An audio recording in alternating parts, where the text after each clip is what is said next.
ಸ್ನೇಹಿತರೆ, ಎಲ್ರಿಗೂ ನಮಸ್ಕಾರ. ಇವತ್ತಿನ ನಮ್ಮ ಈ ವಿಡಿಯೋದಲ್ಲಿ ಗೃಹಲಕ್ಷ್ಮಿ ಯೋಜನೆಯ 25ನೇ ಕಂತಿನ ಹಣ ಕೆಲವೊಂದಷ್ಟು ಜನರಿಗೆ ಜಮೆ ಆಗಿದೆ.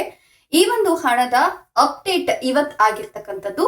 ಸೊ 25ನೇ ಕಂತಿನ ಹಣ ಯಾರಿಗೆಲ್ಲ ಬಂದಿದೆ, ಹಾಗೆ 25ನೇ ಕಂತಿನ ಹಣ ಬರ್ಲಿಲ್ಲ ಅಂತ ಅಂದವರು ಏನ್ ಮಾಡ್ಬೇಕು, ಉಳಿದಂತವರಿಗೆ ಅಂದ್ರೆ ದಾಖಲೆಗಳೆಲ್ಲ ಕರೆಕ್ಟ್ ಆಗಿತ್ತು ಆದ್ರೂ ಕೂಡ ಹಣ ಇನ್ನು ಜಮೆ ಆಗಿಲ್ಲ ಅಂತಕ್ಕಂಥವರಿಗೆ ಯಾವಾಗ ಗೃಹಲಕ್ಷ್ಮಿ ಯೋಜನೆಯ ಹಣ ಜಮೆ ಆಗುತ್ತೆ, ಹಾಗೆ ಅಕ್ಕಿ ಭಾಗ್ಯ ಯೋಜನೆ ಬರೋದಕ್ಕಿಂತ ಮೊದಲು ಅಕ್ಕಿ ಬದಲು ದುಡ್ಡನ್ನ ಕೊಡ್ತಾ ಇದ್ರು. 10 ಕೆಜಿಗೆ ಎಷ್ಟು ದುಡ್ಡಿದೆಯೋ ಆ ದುಡ್ಡನ್ನ ಜಮೆ ಮಾಡ್ತಾ ಇದ್ರು. ಬಟ್ 2025 ಜನವರಿ ತಿಂಗಳ ಹಣ ಇನ್ನೂ ಕೂಡ ಬಂದಿಲ್ಲ. ಸದನದಲ್ಲೂ ಕೂಡ ಈ ಬಗ್ಗೆ ಚರ್ಚೆ ಆಗ್ತಿದೆ. ಹಾಗಾದ್ರೆ ಗೃಹಲಕ್ಷ್ಮಿ ಯೋಜನೆಯ 25ನೇ ಕಂತಿನ ಹಣ ಹಾಗೆ ಜನವರಿ 2025ನೇ ಇಸ್ವಿಯ ಅಕ್ಕಿ ಭಾಗ್ಯ ಹಣ ಯಾವಾಗ ಬರುತ್ತೆ, ಯಾಕೆ ನಿಧಾನ ಆಗ್ತಿದೆ, ಇದರ ಬಗ್ಗೆ ಒಂದಷ್ಟು ಮಾಹಿತಿಯನ್ನು ಕೊಡ್ತಾ ಹೋಗ್ತೀನಿ. ಅದಕ್ಕಿಂತ ಮೊದಲು ನೀವೇನೋ ನಮ್ಮ ಚಾನೆಲ್ ಅನ್ನ ಸಬ್ಸ್ಕ್ರೈಬ್ ಮಾಡ್ಕೊಂಡಿಲ್ಲ ಅಂದ್ರೆ ನಮ್ಮ ಚಾನೆಲ್ ಅನ್ನ ಸಬ್ಸ್ಕ್ರೈಬ್ ಮಾಡ್ಕೊಂಡು ಪಕ್ಕದಲ್ಲಿ ಬರ್ತಕ್ಕಂಥ ಬೆಲ್ ಐಕಾನ್ ಮೇಲೆ ಮರಿದೆ ಕ್ಲಿಕ್ ಮಾಡ್ಕೊಳ್ಳಿ. ಸ್ನೇಹಿತರೆ, ನಿಮ್ಮೆಲ್ಲರಿಗೂ ಕೂಡ ಗೊತ್ತಿದೆ ಗೃಹಲಕ್ಷ್ಮಿ ಯೋಜನೆಯ ಹಣ ಸ್ಟಾರ್ಟಿಂಗ್ ಇಂದಾನು ಕೂಡ ತುಂಬಾ ಡಿಲೇ ಆಗ್ತಾ ಇದೆ. ಒಬ್ರಿಗೆ ಬಂದ್ರೆ ಮತ್ತೊಬ್ರಿಗೆ ಬರಲ್ಲ, ಇನ್ನೊಬ್ರಿಗೆ ಬಂದ್ರೆ ಮಗದೊಬ್ರಿಗೆ ಬರಲ್ಲ.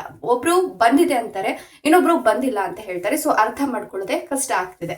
ಆದ್ರೂ ಕೂಡ ಕೆಲವೊಂದು ಜಿಲ್ಲೆಗಳ ಒಂದು ಹಿತದೃಷ್ಟಿಯನ್ನ ಗಮನದಲ್ಲಿ ಇಟ್ಕೊಂಡು ಇಂತಿಂತ ಜಿಲ್ಲೆಗಳಿಗೆ ಈ ದಿನಗಳಲ್ಲಿ ಬಿಡುಗಡೆ ಆಗತ್ತೆ ಅಂತ ಅವ್ರು ಆಲ್ರೆಡಿ ಫಿಕ್ಸ್ ಆಗಿದ್ದಾರೆ. ಸೊ ಕೆಲವೊಂದು ಜಿಲ್ಲೆಗಳಿಗೆ ಬಂದ್ರೆ ಇನ್ನು ಕೆಲವೊಂದಿಷ್ಟು ಜಿಲ್ಲೆಗಳಿಗೆ ಬರೋದಿಲ್ಲ, ಸ್ವಲ್ಪ ನಿಧಾನ ಆಗುತ್ತೆ. ಈಗ ಒಂದು 30% ಜನರಿಗೆ ಅಂದ್ರೆ 30% ಗೃಹಲಕ್ಷ್ಮಿ ಯೋಜನೆಯ ಫಲಾನುಭವಿಗಳು ಯಾರಿದಾರಲ್ಲ ಅವ್ರಿಗೆ ಈಗಾಗಲೇ 25ನೇ ಕಂತಿನ ಹಣ ಜಮೆ ಆಗಿರ್ತಕ್ಕಂಥದ್ದು. ಇನ್ನುಳಿದಂತೆ 70% ಏನಿದಾರಲ್ಲ ಅದರಲ್ಲಿ ಒಂದಷ್ಟು ಫಿಲ್ಟರ್ ನಡೀತಾ ಇದೆ. ಇದರ ಜೊತೆಗೆ ಒಂದಷ್ಟು ಜನ BPL ಕಾರ್ಡ್ ಇಂದ APL ಕಾರ್ಡ್ಗೆ ವರ್ಗಾವಣೆ ಕೂಡ ಆಗಿರ್ತಾರೆ. ಸೊ ಅಂಥವರಿಗೆ ಈ ಯೋಜನೆಯ ಹಣ ಬರೋದು ಸ್ವಲ್ಪ ಡೌಟ್ ಇರುತ್ತೆ. ಹಿಂಚೆ ಹೇಳ್ದಂಗೆ ಏನಪ್ಪಾ ಅಂತಂದ್ರೆ ಈ KYC ಪ್ರಕ್ರಿಯೆ ಕರೆಕ್ಟ್ ಆಗಿ ಆಗಿರಲ್ಲ, ಬ್ಯಾಂಕ್ ಅಕೌಂಟ್ ಡೀಟೇಲ್ಸ್ ಸರಿ ಇರಲ್ಲ, ಈ ರೀತಿ ಒಂದಷ್ಟು ಸಮಸ್ಯೆಗಳಿರುತ್ತೆ. ಆ ಸಮಸ್ಯೆಗಳನ್ನ ಹೊರತುಪಡಿಸಿ ಇನ್ನ ಉಳಿದಂತಹ 30% ಜನರಿಗೆ ಈಗಾಗಲೇ ಹಣ ಬಂದಿದೆ. ಇನ್ನುಳಿದವ್ರಿಗೂ ಕೂಡ ಜನವರಿ 31 ಅಂದ್ರೆ ನಾಳೆ ಒಳಗಡೆ ಹಣ ಬಂದೇ ಬರುತ್ತೆ ಅಂತ ಸಚಿವೆ ಲಕ್ಷ್ಮಿ ಹೆಬ್ಬಾಳ್ಕರ್ ಕೂಡ ಸ್ಪಷ್ಟನೆಯನ್ನ ಕೊಟ್ಟಿರ್ತಕ್ಕಂಥದ್ದು. ಸೊ ಸದನದಲ್ಲೂ ಕೂಡ ಈ ಒಂದು 24ನೇ ಕಂತು ಹಾಗೆ 25ನೇ ಕಂತಿನ ಹಣ ಎರಡು ಸೇರಿಸಿದ್ರೆ 5,000 ಕೋಟಿ ಹಣ ಎಲ್ಲಿ ಹೋಯ್ತು ಅಂತ ಹೇಳ್ಬಿಟ್ಟು ವಿರೋಧ ಪಕ್ಷದವರು ಪ್ರಶ್ನೆ ಮಾಡಿದಾಗ, ಇಲ್ಲ ತಡವಾಗ್ತಿದೆ ಒಪ್ಕೊಂತೀನಿ, ಬಟ್ ಹಣ ಬಂದೇ ಬರುತ್ತೆ ಅಂತ ಗೃಹಲಕ್ಷ್ಮಿ ಯೋಜನೆಯ ಕುರಿತು ಒಂದಷ್ಟು ಭರವಸೆಯನ್ನ ಸ್ವತಃ ಸಚಿವೆ ಲಕ್ಷ್ಮಿ ಹೆಬ್ಬಾಳ್ಕರ್ ಅವರೇ ಕೊಟ್ಟಿರ್ತಕ್ಕಂಥದ್ದು.